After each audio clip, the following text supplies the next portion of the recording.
Ladies and gentlemen, boys and girls, it's Diego with my beautiful wife, Karina from Venezuela. Karina is here with us on the live stream. We got the Christmas tree is up, ladies and gentlemen, boys and girls. And we put the Christmas tree up in here in the office. For first of all, you be able to see part of it, but mostly because Vinny, our beautiful cat from Miami, loves climbing the tree. So so what I have to do is I have to put the tree in here so that in the night we don't have to come out to crashing and broken Christmas stuff. Because Fanny climbed the tree. This is your green card channel, your K1 visa channel. I'll give you all this free information on how to get your green card, your K1 visa, your spousal visa, your tourist visa. I'm not an immigration attorney. I don't give you any legal advice. I don't work for USCIS. I don't give you any legal advice. But you don't need legal advice, right? You know how to fill out a green card paperwork. It's easy. You know how to fill out K1 visa paperwork. It's easy. Why are people spending $4,000 or $5,000 on immigration attorneys to do this simple thing when you have us to do it here for you for free? And Double A is first up on the live stream. Hey, Diego, what's going on, Double A? We hope you're doing well. We hope your family's doing well. And Benny, our cat, she's outside. If I let her in here, she'd be climbing up this Christmas tree. Okay? But that's okay. Cats like to climb trees. And I like to give you free advice on how to process a green card or a K1 visa. Jenny Brielle, hey Diego and Karina. I haven't tuned in for a while. That's okay. No problem. I got my green card approved today. No RFE. Very good. And from Jamaica, good, to Illinois. Thanks to your channel. Well, Jenny, you're going to get the first Mountain Dew salute of the day for November 30th, 2024. Congratulations, Jenny, on your green card approval in Jamaica. Mountain Dew salute. We're very glad to hear that. And you're going to be going to Illinois. So you're going to go from warm tropical island weather to snow, cold, icy weather. Woo! So make sure, Jenny, no problem. Thank you. No problem, Jenny Brielle. Make sure you get lots of warm clothes. Because in Illinois, in the wintertime, it gets pretty cold. Okay, now my recommendation is get lots of fur coats and fur hats and fur gloves. But in the summertime, it's beautiful. You're going to have lovely summers and spring. All the snow starts to melt. But just be ready for cold weather. But we're very glad to hear that you have your green card approval with no RFE. Well, that's good. And we thank you, and we're glad that you were able to watch the channel and learn how to do this and save you money, right? Double A, is there a chance that the United States Embassy would skip asking me to scan my fiance's original birth certificate to SEAC because I sent them my fiance's original birth certificate as they asked? Well, the question is, will the U.S. Embassy skip asking me to scan my fiance's original birth certificate on SEAC because I sent them their original birth certificate as they asked? Well, if they have it, they shouldn't be asking you for it in SEAC. If they have it, there's no reason for them to ask you for it. So they asked Karina to upload documents into SEAC, her Interpol police certificate. But that's impossible because her SEAC account didn't work for the K1. It works for a spousal visa. So I emailed it to the embassy in Bogota, and they accepted it and processed Karina's K1 visa. And here she is in America. There should be no reason why, as long as the embassy has received the original birth certificate. You are here, Jenny Brielle. I'm here on an I-485 filed March 29th, 2024. So you're on. So what are you doing? You're filing for your green card, right? You filed on March 29th, 2024 for your green card? Is that what you're saying?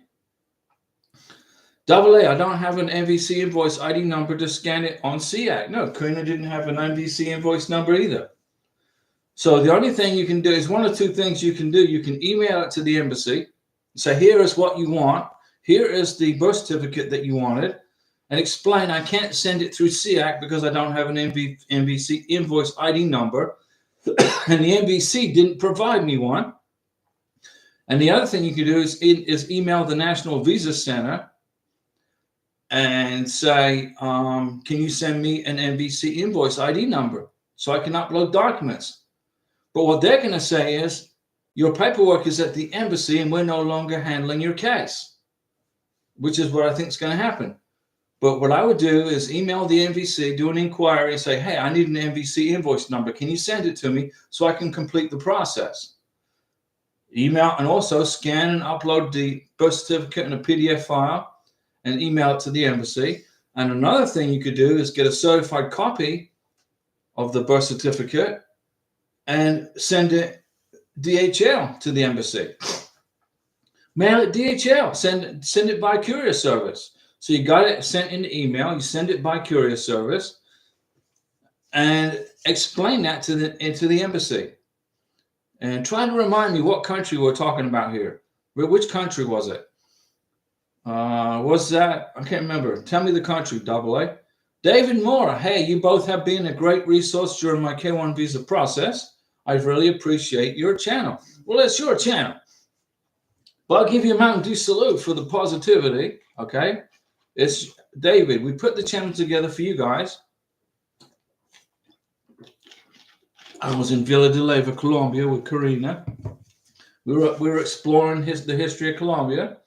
We were in central Colombia, and Karina said, well, you know, while I'm in Colombia, why don't I put a channel together? Because I had a channel for Colombia. People didn't seem to watch the channel too much, my videos of Colombia. So I changed it to an immigration channel, which was Karina's idea. And here we are, helping you get your green cards.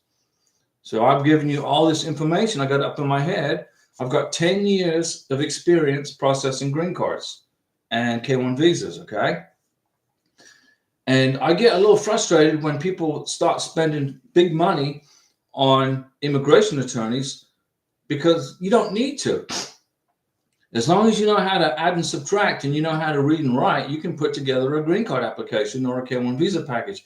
But a lot of people are scared, okay? They're scared of the government, the U.S. government. They're scared of a failure. They're scared of making a mistake in the paperwork. But it's not hard to do. The green card, the I-129F is what, 13 pages long? You can fill that out. The green card application, the adjustment of status paperwork is not difficult to do, as long as you can understand the questions. People have the biggest problem with the affidavit of support. They can't figure out the family size on the I-864. But if you have trouble with that, I've made a video on how to do it. Let me see. So we're glad to help you, David. And you say here, my fiance and I are going through the same thing right now, actually. So basically what you're going through what Karina went through. Karina's from Venezuela. She is Venezuelan living in Colombia. So Karina was Venezuelan living in Colombia. We recently sent the Colombian Interpol document and the police report from Venezuela as well. You got it? Figured out, right? I made a video on how to get that paperwork. So, and how long did it take to get a response back after sending the Interpol police document? For Karina, it was like 2 days, 1 day.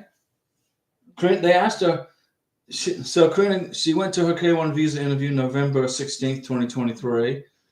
And she got issued her K1 visa on December, I think it was December 16th, 2023. And we got the Interpol police certificate on December 14th, 2023. So it took about 4 weeks to get the Interpol police certificate. And then as soon as we got it, the Interpol emailed it to Karina. Karina sent it to my email, and I sent it to the U.S. Embassy in Bogota. And what they asked me to do was upload it through SEAC. Well, we can't. We're in a K1 visa. We're not on a spousal visa, so there's no way to upload anything into SEAC because we don't have an MVCI invoice number. Doesn't work that way. So I emailed it directly to the embassy in Bogota, the U.S. Embassy in Bogota. They received it. and they uploaded it, and then they issued Karina's K1 visa the very next day. 24 hours. It was, but I didn't check for 2 days. So they had issued it in 1 day, but I checked the status. Karina said, hey, check the status, and it was done in 1 day, but we got it after 2 days. So there you go, David. That's how long it took. Bambone 1. I have good news. The USIS approved my K1. Well, there you go. Good job, Bambone 1. Which service center were you at? In California or Texas? Mount Dew salute for Bambone 1. Good job. Karina's K1 visa application went to the service center in California. And I live in Florida. Well, we both live in Florida now. I figured it would go to Texas because it's closer. No, it didn't. It went all the way to California. But Karina got her K1 visa approved. She got her NVC welcome letter. I scheduled the visa interview, paid the visa consular fee, scheduled the biometrics in Bogota. And here we are, June 25th of 2024. Karina got her green card in her hand. Let me see. David Moore, that's great to hear. I was curious about the SIEC account as well. I looked everywhere for the NVC invoice number. We didn't have one. We're in a K1 visa. Okay. Spousal visa, you get an NVC invoice ID number. K1 visa doesn't work that way because the NVC, they mail your stuff to the embassy. So the embasy's done with it. Once it gets approved by USIS Service Center, it goes to the MVC in New Hampshire. They check it to make sure there's no stupid mistakes in there. Once it's cleared MVC, they'll mail it to the embassy. But they don't schedule the interviews, except for, I think, Mexico. Okay? The MVC, they're done with your case. Once they look at it, there's no mistakes, they send it to the embassy. If the National Visa Center look at your approved K1 visa package in New Hampshire and they find a mistake in there, they send it back to USIS. They don't send you any notification at all. It goes back to USIS, but that's a very rare case. So, Karina didn't have an MVC invoice number, ID number. I just emailed it in the subject line. I put Interpol police certificate and the receipt number from Karina's NOA2 letter. And then in the subject line and then in the body of the email, I said, here's the Interpol police certificate you were looking for. Thank you so much for your hard work and your dedication to processing K1 visas. And then the next day it was already done. But I didn't check the online account for 2 days. And Karina said, why don't you check the online status? I said, okay, I checked and it was already approved and issued. And when it said issued, that means you go pick it up. So Karina and I, we went on the bus, we got on the Transmillennial, rode the bus down to Bogota Central, northern or central? In northern Bogota, and picked up her K1 visa package. It's about this thick. Occidente, Oriente. Right, that's the name of the road, Calle Occidente? Calle 26. She said it's on road 26. Let me see. Antonio. Hey, Diego, my wife and my stepdaughter have been here for 7 months. She got her green card. Very good. But my stepdaughter, we haven't started the adjustment of status process. You better. You got 6 months. I know we should have done it together. You should have done it together and you got 6 months to do it. So tomorrow, you need to be sending in that adjustment of status paperwork for your stepdaughter. But now what's going to happen now is when, I don't know when you go to lift the conditions off the 2-year green card, you're going to have to do it separately instead of putting them together, I think, because you've filed separately for your stepdaughter. So you need to get that paperwork on the way to wherever it is you're supposed to send your green card application. If you live in Florida, it goes to Chicago. So good job, Mountain Dew salute for getting her green card. Okay. But you should have included your stepdaughters at the same time, because then your stepdaughter would have her green card too, right now. Immigration might think that your stepdaughter went back home to her home country and abandoned the process. They may think that. If you got 6 months to do this. So you need to write a nice letter of explanation explaining why you didn't include it in the original green card application. Perhaps you put it all together and you thought you had included it. So you're going to write a letter and say you thought it was included, and then you found it in the in the cabinet, and you went, oh my goodness, here's the green card application for my stepdaughter. It was in the cabinet. I thought I had included it in my wife's green card application. Oopsie. And that's how you explain it. So anyway, you got to get it going, okay? Let's see here. So Bambone 1, your K1 visa application was in Texas, okay? And Antonio, my wife, is working, by the way, at Walmart. Well, that's where I get my Mountain Dew. So I'm going to give your wife and Walmart a Mountain Dew salute. Good job, Antonio. But you got to get that green card application sent off for your stepdaughter, like sooner rather than later. Tomorrow's Sunday. So tomorrow you're going to put a fantastic green card application package together for your stepdaughter, and Monday you're going to ship it with a letter of explanation. Now, don't be nervous. You just got to explain what happened. You had her green card application in the cabinet, and you forgot to include it. You thought you included it. Then you find it, and you're like, that's not good. Now I know why I didn't get the green card for my stepdaughter. I forgot to include it in the original application. Write a letter explaining that. Yes, Antonio. Your stepdaughter is an individual applying for a green card. She's your stepdaughter. I am going to write here's the forms you're going to need for your stepdaughter, okay? Right here. The 485. The 864, and the medical exam and vaccinations, okay, plus evidence of living with you. Now, obviously, if she's underage, she can't get a driver's license, right?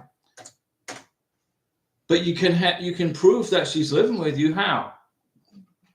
Through mail, put her in school, right? Give her a school physical, and on the school physical, it's going to give the address where you live, right?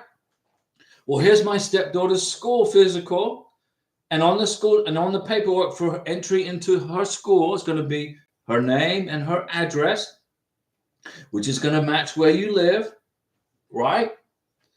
You got to put all this stuff together and file an individual green card application for your stepdaughter, the 485, the 864, the medical exam. Do you want to get her a work permit? I don't know how old she is.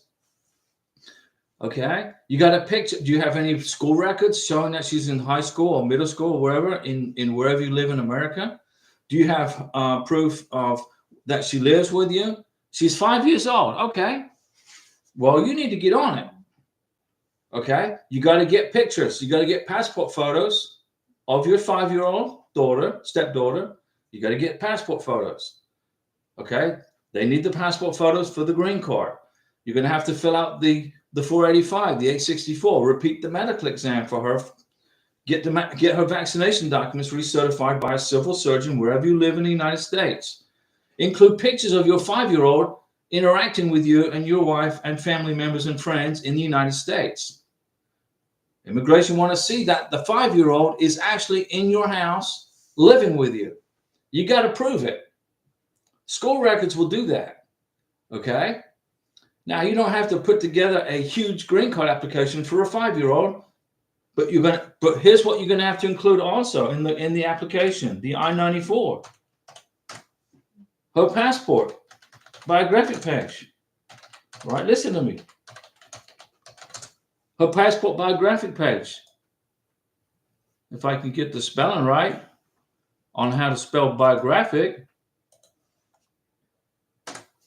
your passport, your biographic page, the U.S. citizen. Okay, passport, biographic page. Okay, her K-1 visa. You gotta put and your wife's passport. Your wife, her passport, biographic page. Biographic page. Photos. School, I can't spell photos. School records. She's 5 years old. You're going to have to print her. You have to go into the Border Patrol website and you have to print her I-94. She has an I-94. She's 5 years old, but she has an I-94. You got to print it. Okay? Your 5-year-old has a passport. Get a photo. Get a copy of her biographic page of her photo of her passport in color. You're a U.S. citizen. A copy of your biographic page of your passport in color. Her K-1 visa photograph in color. Two photos of her for passports. Two passport photos. Her school records. Repeat the medical exam. Find a civil surgeon wherever you live, in whichever part of the country you live in. Find a civil surgeon to do a medical exam for her green card medical exam. Get her vaccinations recertified. That goes in the green card application. Pictures of her with her school friends. She's 5 years old, so I'm sure she's got lots of friends. Get pictures of her with her friends in school or at your house. And you want to include at least 10 pictures of the 5-year-old. Because she's only 5 years old, immigration understands you're not going to have a bunch of other information. So what else is going to go in your 5-year-old's green card application? What else? Your marriage certificate. You got married, okay? Your wife has her green card. You're going to put your marriage certificate in the green card application. What else are you going to put in your 5-year-old's green card application? Wedding photos of your wedding. Wedding photos of your wedding, Mr. Sponsor, Mr. Antonio. Antonio, can I add my wife's income on the I-864 and can we use the same medical exam from the Philippines? No, you got to repeat the medical exam. The medical exam you got from the Philippines is expired. It's already done. You got to find a civil surgeon. Find a civil surgeon, right? And I want to fix my typos here. Find a civil surgeon where you live, okay, who is allowed to provide green card medical exams, okay? And if you need me to help you with that, I can help you find a person if you tell me what city you live in. You got to put together a green card application for your 5-year-old just like you did for your wife, okay? Just exactly like you did for your wife. Your daughter, your stepdaughter, is 5 years old. She's an individual. She's applying for her green card, but because she's 5 years old, she doesn't understand anything. So you have to help her do it. You have to put it all together for her. You can sign the 485 for her because you're her stepdad. 5-year-olds don't know how to sign their signature. They don't have any legal authority to sign a legal document like a USCIS Form 485. So you sign it in care of. You sign the 864 as the U.S. citizen, affidavit of support, and you get the civil surgeon to sign off on the medical exam. You got to do all this for your stepdaughter, okay? About 10 or 15 pictures of her in high school, at your home with friends, family, enjoying life in the United States. Everything I just put listed right here. I hope you're taking notes, and you need to get all this done in the next week. Next week, you're the best, Antonio. I'm trying to save you from a big problem, okay? you're going to be okay. But you got also, don't forget, you got to write a letter. Write a letter, Miss. You got to write a letter of explanation for not including it. Okay? With your wife. So what are you going to say? Well, it was in the cabinet. I found it in the cabinet. I thought I'd already submitted it. I thought I'd included it. Obviously, I didn't. And also, what are you going to do? You're going to write a check, okay, to U.S. Department of Homeland Security, okay, for the amount. And I think for a 5-year-old, I think it's $950. But you need to double check me on the price, okay? I think it's $950 for your 5-year-old. But double check me, and you fill out the check. You put a cover sheet together with all of the documents in order, okay? Your marriage certificate, your passport, biographic pages, your wife's, yours, your stepdaughter's K1 visa, K2 visa, the I-94, about 10 or 15 pictures of her in the United States, her school records, any other evidence that she lives with you. Somehow you can prove that she lives with you. Have some of your family members write letters to you saying, welcome to the United States, to your wife and your stepdaughter, and get all that together and get it next week, get it mailed off to immigration. You got it? Antonio, I'm saving your 5-year-old from having a massive headache. And your wife, I'm sure, wants your stepdaughter and her daughter to have her freaking green card. Okay? Let me see. Chris and Emil, is it big? No work for cash till the green card being filed. Do not work until you have your green card or work permit. On the Social Security card, it says you are not allowed to work without Homeland Security permission. Okay? And Antonio says, can I add my wife's income on the I-864? If you have pay stubs, if you got proof of income, yeah. Do you have all your pay stubs? Can we use the same medical exam for the Philippines? No, you have to repeat the medical exam. Can you add your wife's income on the I-864? Yes. But you got to remember, the I-864 is the sponsor. The U.S. citizen sponsor is responsible for the I-864, not the beneficiary. So that's kind of iffy. If your income is sufficient without including your wife on the I-864, don't put her on there.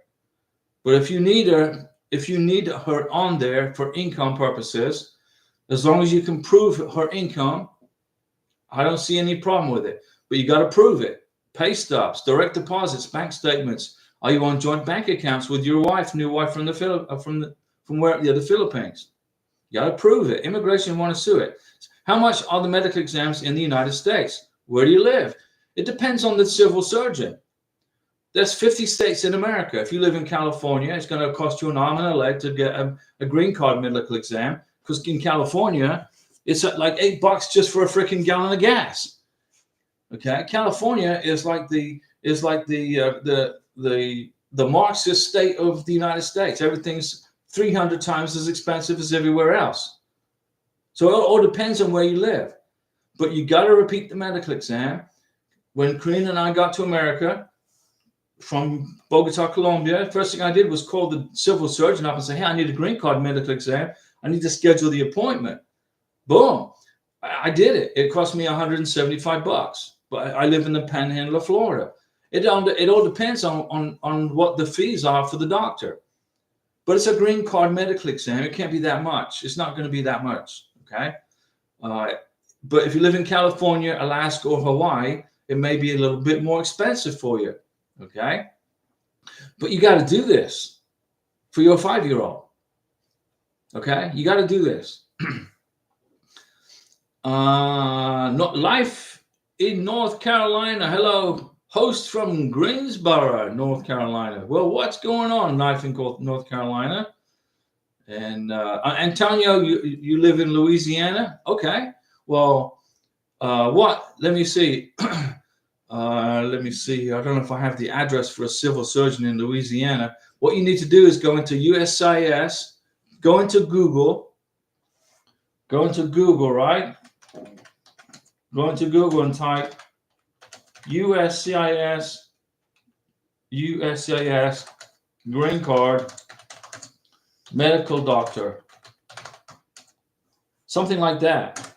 Go into Google, type USCIS green card medical doctor for Louisiana. Okay, I think that's how you spell Louisiana. It's close enough.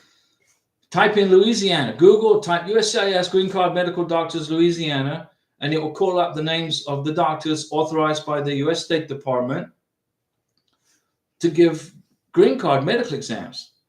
And if you live in Louisiana, it can't be that much. I spelled Louisiana wrong, I think, but it can't be that much. Let me see here. Life in North Carolina, amazing cat. Monroe is in the house. You have a cat called Monroe. Well, okay, that's good. Antonio, how much are medical exams in Louisiana? You got to call and find out. It depends, but it can't be that much money. It was $175 for me, and I paid with my credit card. I went and I scheduled the medical exam. I scanned over Karina's vaccination records to the doctor, and the doctor's administrative assistant looked at Karina's vaccination records and said, and this is in Pensacola, in Escambia County, and the administrative assistant said, "Oh, okay, these are good. She's got all up to date on her vaccination records." Okay, we scheduled the medical exam. We went over there. She had her green card medical exam. The doctor, you don't have to fill out the 693. The doctor filled out the 693, and the administrative assistant filled out the 693. The doctor signed it. They put it in a sealed envelope, sealed white envelope, taped it up for USCIS only. They gave Karina an exact copy of the medical exam. She has it here, right here. It's expired now. It's over a year old, but they gave her a copy just in case immigration lost her medical exam, which they didn't. They didn't lose anything, but you want to have a backup. And Karina got her green card. Bambone 1, will the NVC automatically receive your application after USCIS approval? They don't get it automatically. It takes about a month or two before they mail it. USCIS will collect all the approved K-1 visa applications, and they will store them in a back room, in a secure room. And when they get a bunch of them saved up, they will then ship them to the National Visa Center, usually probably once every 2 weeks or once every 2 weeks, I think it is. And then the NVC will receive them and sort them out. And then you go. Then the NVC will contact the embassy and say, after they've done the security check on your sponsor, U.S. citizen gets the FBI check done at the NVC. NVC does an FBI check on the sponsor gets cleared. Then they call the embassy. You guys ready to accept K-1 visa applications that have been approved for, let's say, Bogota, Colombia, or Rio de Janeiro, Brazil, or Manila, Philippines, wherever it is. Then if the embassy says yes, then the NVC will then ship those approved K-1 visas to the embassy via DHL courier. DHL courier. Now, if you remember, I think it was last week, a DHL 747 aircraft crashed. I think it was in some country in Europe. I can't remember the name of the country. There was a DHL airplane that was landing in, I think it was Lithuania or somewhere like that, and it blew up. It crashed on landing, and the whole plane was destroyed. And the Spanish crew member was killed, but there was the rest of the pilot, the co-pilot, and the other crew members survived except for one person. But the whole plane was basically destroyed. There's a good chance that if you were a K-1 visa applicant in Lithuania, if the plane was flying from Germany, I don't know, that your K-1 visa paperwork could have been destroyed in that plane crash. because DHL is the contracted company that is the courier service for U.S. government for K-1 visas. So let's hopefully not. Let me see. Antonio, hold on, I missed it. Did you say we need to take a form from the USCIS website 693 to the civil surgeon? No. The civil surgeon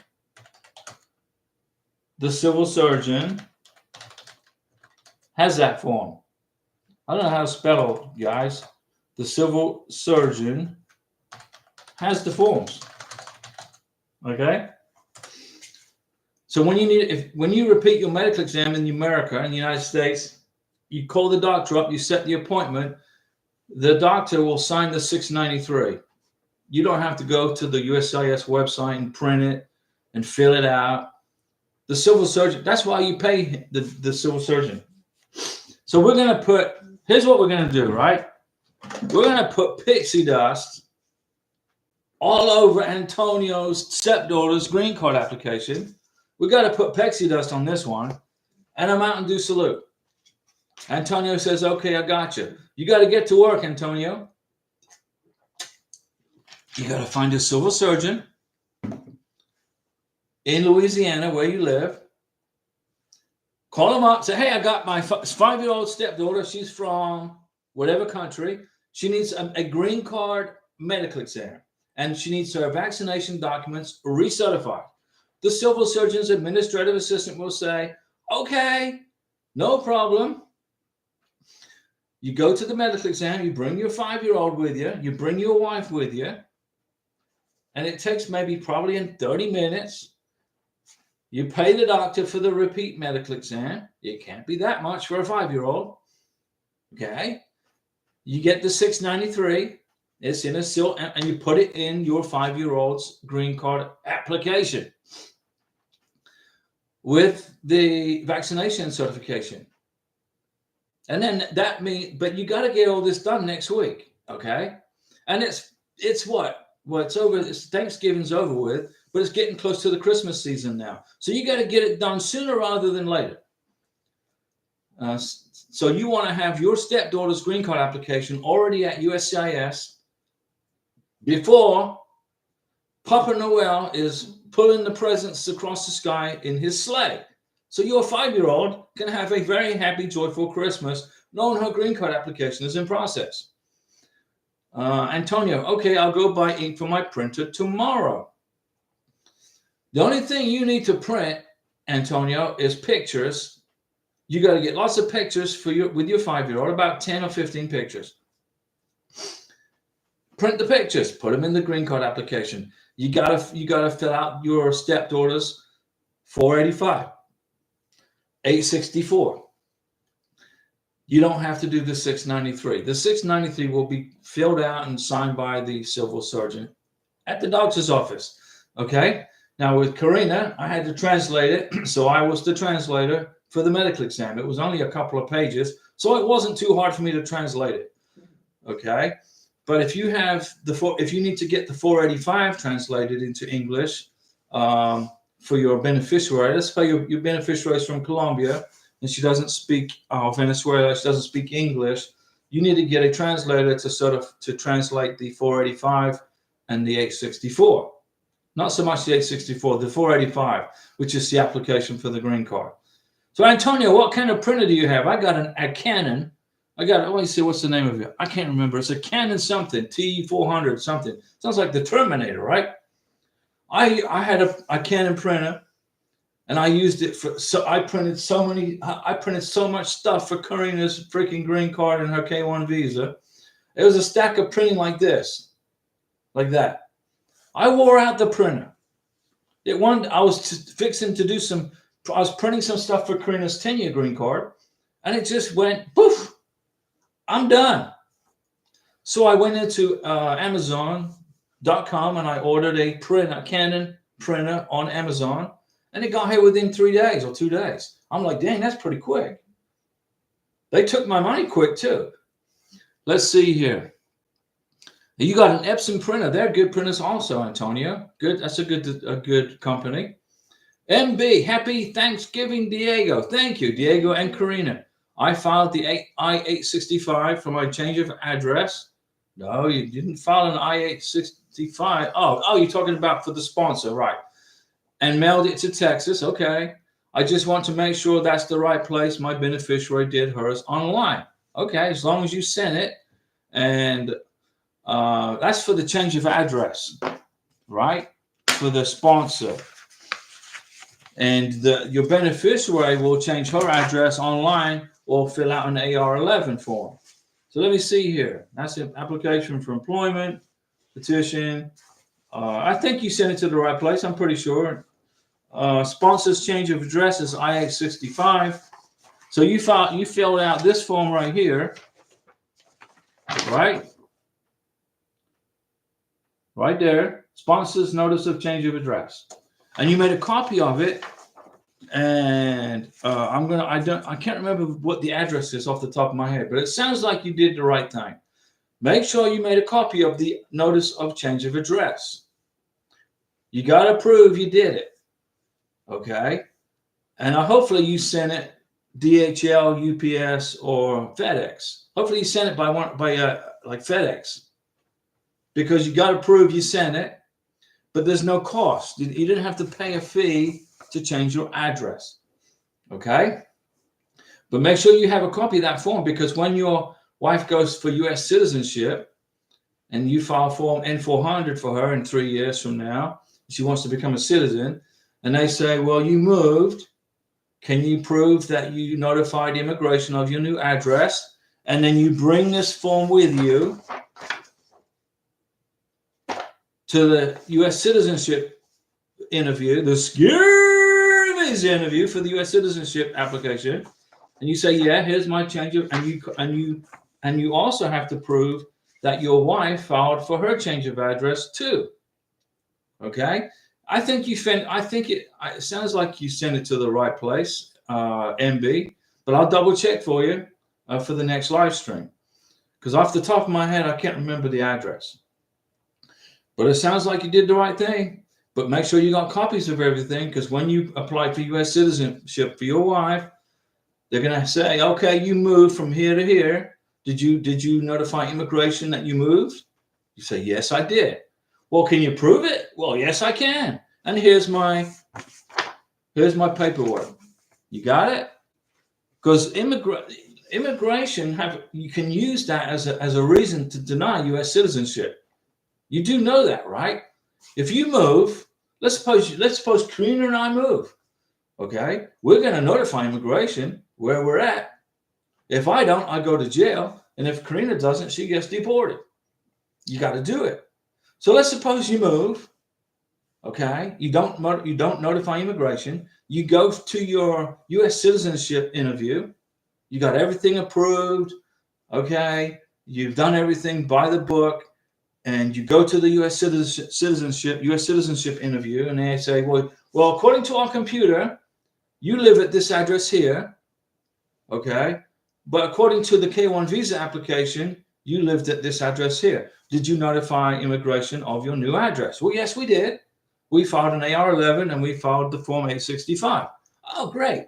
You don't by chance happen to have a copy of that document with you, or those documents with you, do you? Well, yes, as a matter of fact, I have it right here. And then immigration will say, okay, very good. You got to cover yourself, ladies and gentlemen, boys and girls, because immigration are strict. You thought going to high school you thought your Catholic teacher was strict in high school. Wait till you go to a U.S. citizenship interview.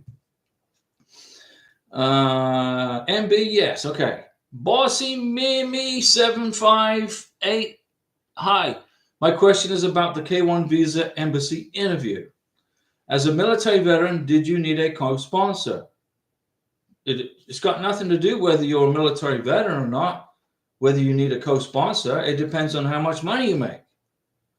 Okay, immigration don't care if you are a veteran. Okay, now if you're an active duty military, you got to meet 100% of the minimum income requirements for the green card and the K-1 visa embassy interview. But if you are a veteran, if you spent 4 years in the Army, You did 8 years in the Air Force. You were in the Marine Corps. You were in the Coast Guard. You were in the Navy, whatever, which is good. We appreciate your service. If you are a veteran, they don't care really. What they care about, immigration, what they care about is how much money do you make. If you make enough money way above 125% of the minimum income, you'll get the green card. Whether you are a veteran or not is irrelevant to immigration, unless you are active duty military. If you are a veteran and your income is not sufficient to cover the income requirement, get a joint sponsor. Okay, that's how you do it. And you say, thank you very much for responding. Well, I appreciate you saying that. I'll give you a Mountain Dew salute. Because remember, I'm here for you guys. If you are a military active duty, your income, immigration give you a break on your income.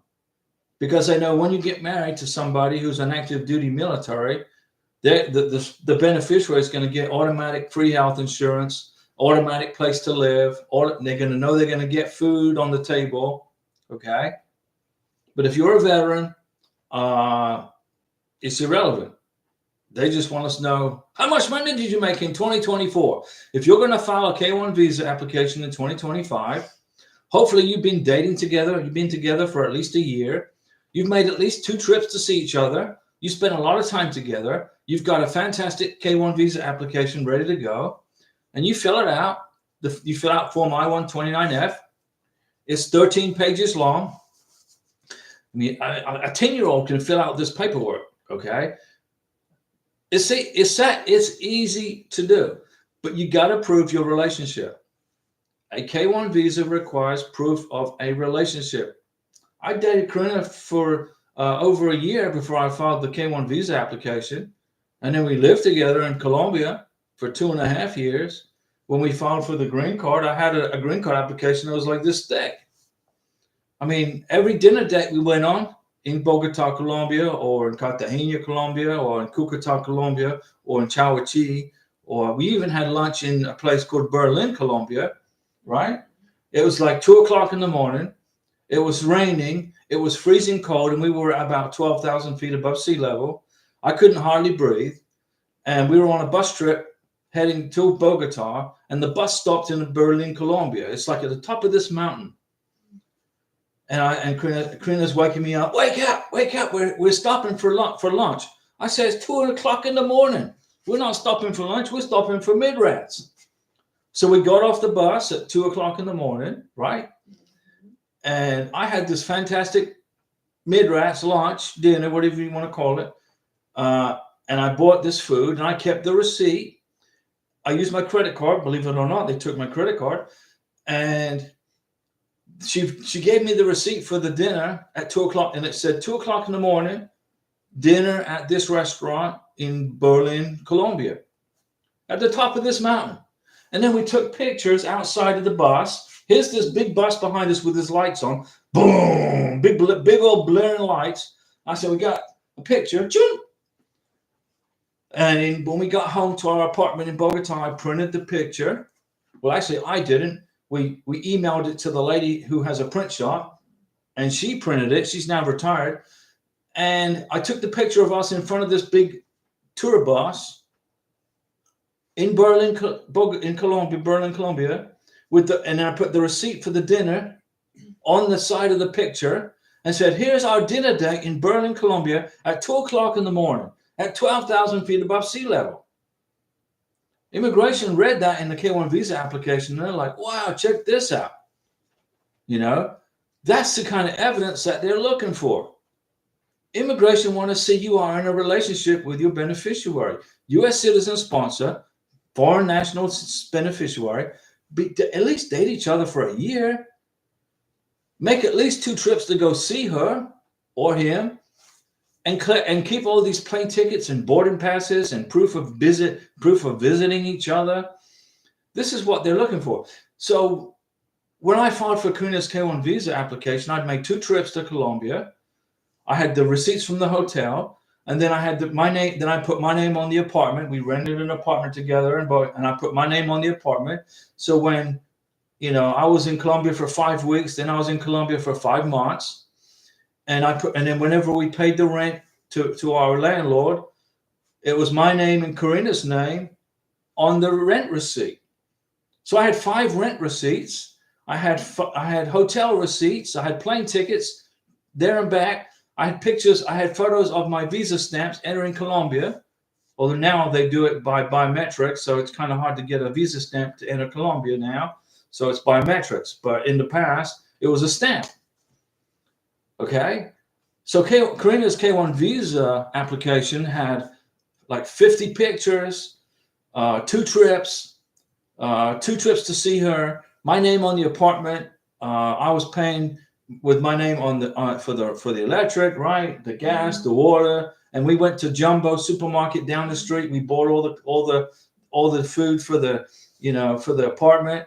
I used my credit card in Jumbo, which is like Walmart basically, and so I had all these credit card receipts proving I was in Colombia with Karina for this time. All that went into the K1 visa application. Immigration are not looking to deny your K1 visa. They're looking to approve it. So how do you do that? With evidence of your relationship. Immigration officers don't like to deny a K1 visa application. They don't like to, especially a green card, because you made it through all that freaking nightmare only to get denied at the green card level. And mostly that happens because of income. So if you're not making $4,000 or $5,000 above 125% of the minimum income level for a family of 2, you want to get a joint sponsor. Well, I make $30,000, I make $28,000 a year, and I got to make $25,000. So you make $3,000 above the minimum. They're just not going to cut it. Immigration is going to send you an RFE. We need a joint sponsor.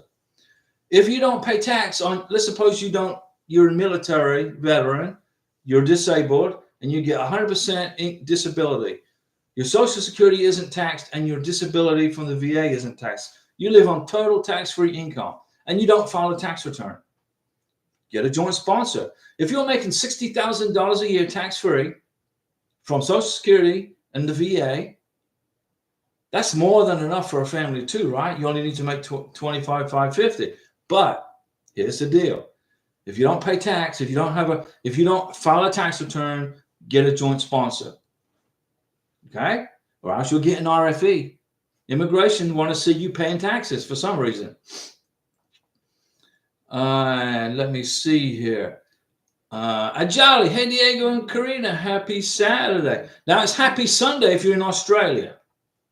Now we're in Florida in the Panhandle, right? We're in Central Time. It's 45 degrees outside, and it's 6:53 p.m. Central Time here in Florida. But in Australia, it's Saturday.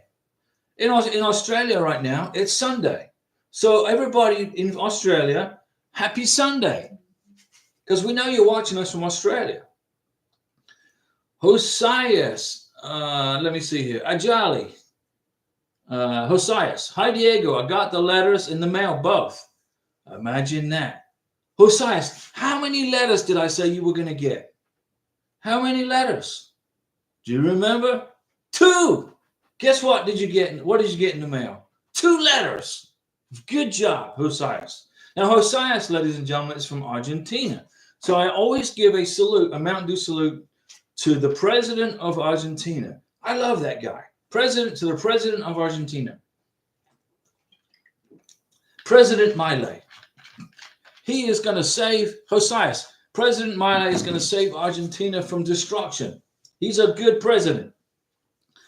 Ajali, just a question. Can you remind me of the paperwork my fiance needs to take to the medical? His medical is on the 9th.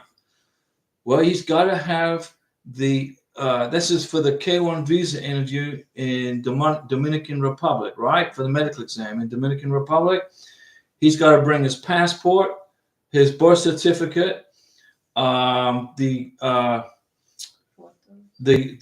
two photos, 4 photos. Karina says you got to have four photos, birth certificate, passport, and also the list of travelers.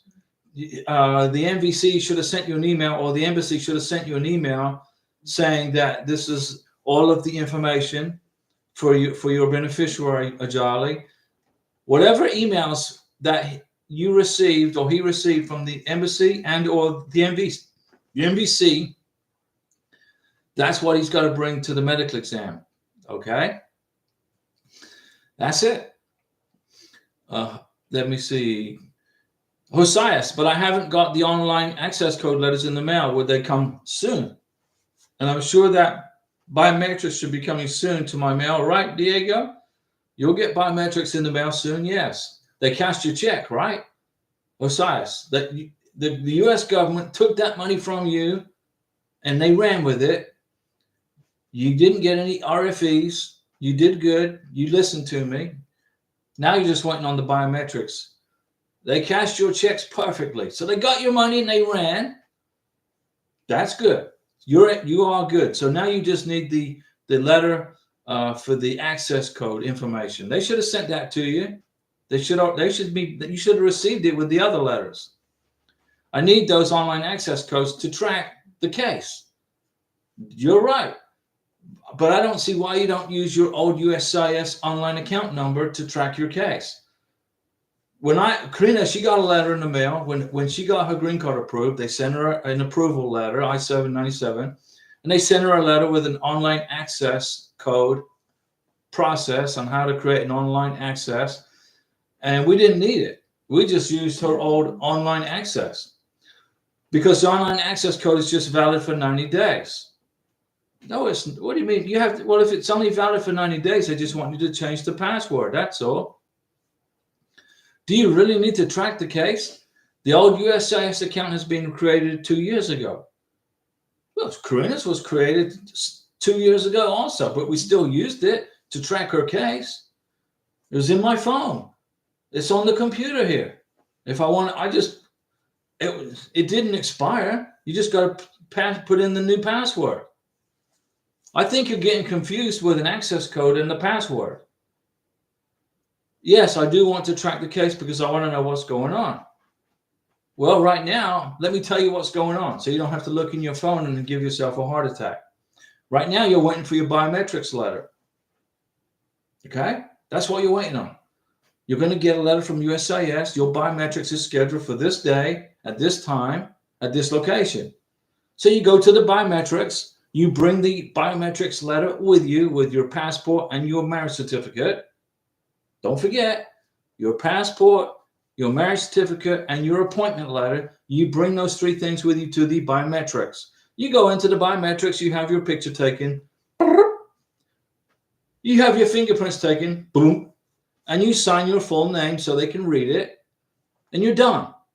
And then you get in your car, or you go and celebrate lunch somewhere and celebrate everything. And then you go home. And then what you do now is you wait for your green card to get processed. That's it. You wait. And it's going to take 9 months. Probably, hopefully less. But you can go online and check if you want every week and give yourself a headache. Oh, let me see the status of my green card application. Oh, nothing's changed. Oh, it's moved from 5 months to 10 months. Oh, now it's 15 months. Now it's back to 5 months. You can give yourself a headache, or you can just kick back and relax and wait to 6 to 9 months, and then you will get notified. Okay, if you have informed delivery, get this on your phone. This U.S. Postal Service. Get that, informed delivery with the U.S. Postal Service. Then you'll get an email from the U.S. Postal Service saying that your green card's been mailed to you. Okay? But you can use your USCIS online account from the past. You can use it. Karina used hers, but we didn't check. We didn't check anything. We just waited. Okay? We didn't use the online account checking online or anything. We knew that Karina's green card had been approved. We got the 797. We went and got her biometrics done in New Orleans, Louisiana. We knew the process would take maybe 5 months. It took 3 months. Let's see here. Make sure I don't miss anybody. Joe Josias. Did Karina get her online access code in the mail? In the mail, in a letter. They explained to her how to create an online account. Why don't you just create a brand new USCIS online account? Just create a new account online. You may have to create a new email address. You may have to create a new email address, create a new online account, and then check it that way. I think you're going to be waiting till next Christmas before this online account number you're looking for. But when I know you can do it with your old account. All you got to do is change the password. Okay, I wish I had this. I don't know if I could show you how to do it here, but it's not hard to do, Josias. We have the old USCIS account, but they ask for online access code to track the case, and we don't have it. Okay, well then you go in there and you create an online access code so you can track it. You can create it. You can do it. You don't know how to create an online access code. You can do it online.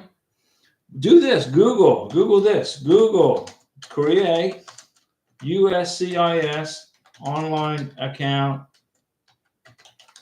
access code. Google create USCIS online account access code. Google it. And they'll tell you step by step how to create your online account access code and how to create your online account. You can do that. Right? You can do that today. The Mountain Nomads. Hey, Diego, Karina, hope all is well. We are good. Mountain Dew salute to the Mountain Nomads. We are doing excellent. It's 46 degrees here in the Panhandle, Florida. And we're in the middle of the county. We moved from the beach.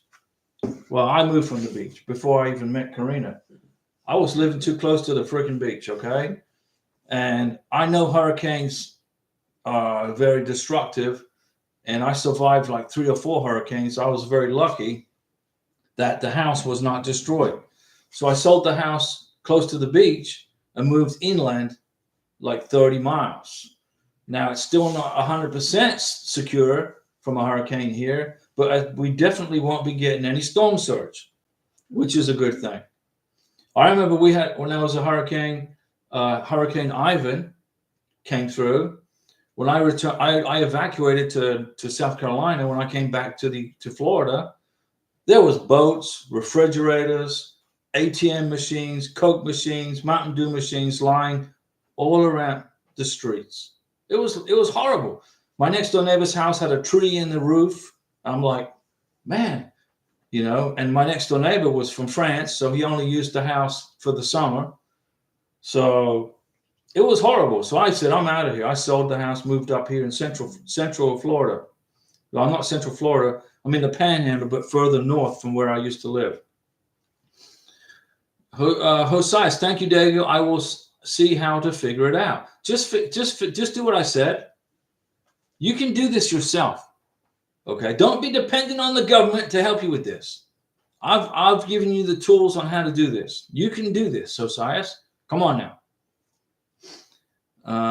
Let's see, the Mountain Nomads. So, Diego, good news. The consulate in Casablanca in Morocco has scheduled us the interview on February 11th, 2025.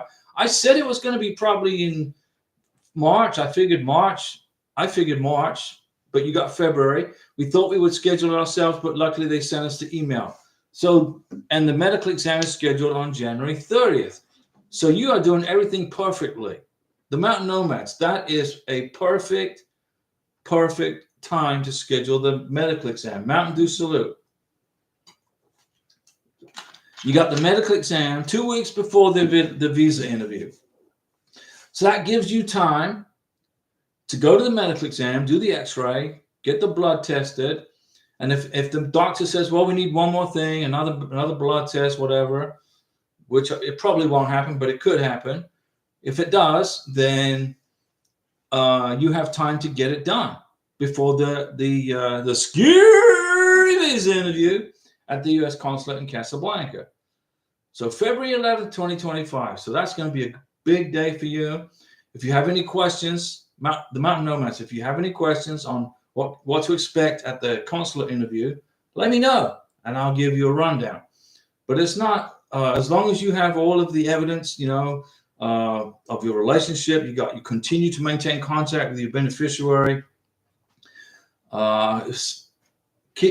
Thank you so much, Diego. We're here for you. Maintain contact. Keep proof. Maintain. Like if you do a WhatsApp chat with your beneficiary, print the WhatsApp chat, and then scan it to her in Morocco. Okay. You got to prove. The immigration consular officer may say, "When was the last time you saw your sponsor?" Well, it was when this day. Okay. When was the last time you spoke to your sponsor by phone or email or communication? Well, today or yesterday. And then you have the evidence of the email or the WhatsApp chat or the Yahoo Messenger chat or whatever. Okay, guys, I've been talking for 1 hour and 6 minutes. It's Saturday. I'm sure you guys have got better things to do now. You want to go do something else other than hang out and listen to me talking. But I was glad to help you answer your questions. Josias, please go online and do what I explained. Okay? Please do what I said. And then you will have your online account for the next live stream. Today's Saturday. The next live stream's on Monday. So it's only one more day, another day. And you get to tomorrow to hang out and rest. And then Monday I'll be back with Karina. Well, Karina, I don't know. Karina may not be here Monday. It depends if she's tired or whatever, because she's working too. Mountain Nomads. We are all the day together, like from the morning till we close our eyes together, like we cannot be without each other, even in the daytime. Mountain Nomads, you are 100% good to go on your visa. See you later with the next live stream, Mountain Nomads. Thanks for watching, and stay calm, stay patient during the process. Be patient. Don't be in a big hurry. And Antonio, you got to get your stepdaughter's green card like in the mail next week. You got to do that. Okay? You got to get that done. And I pretty much explained to you how to do it. And so we'll see you guys on Monday.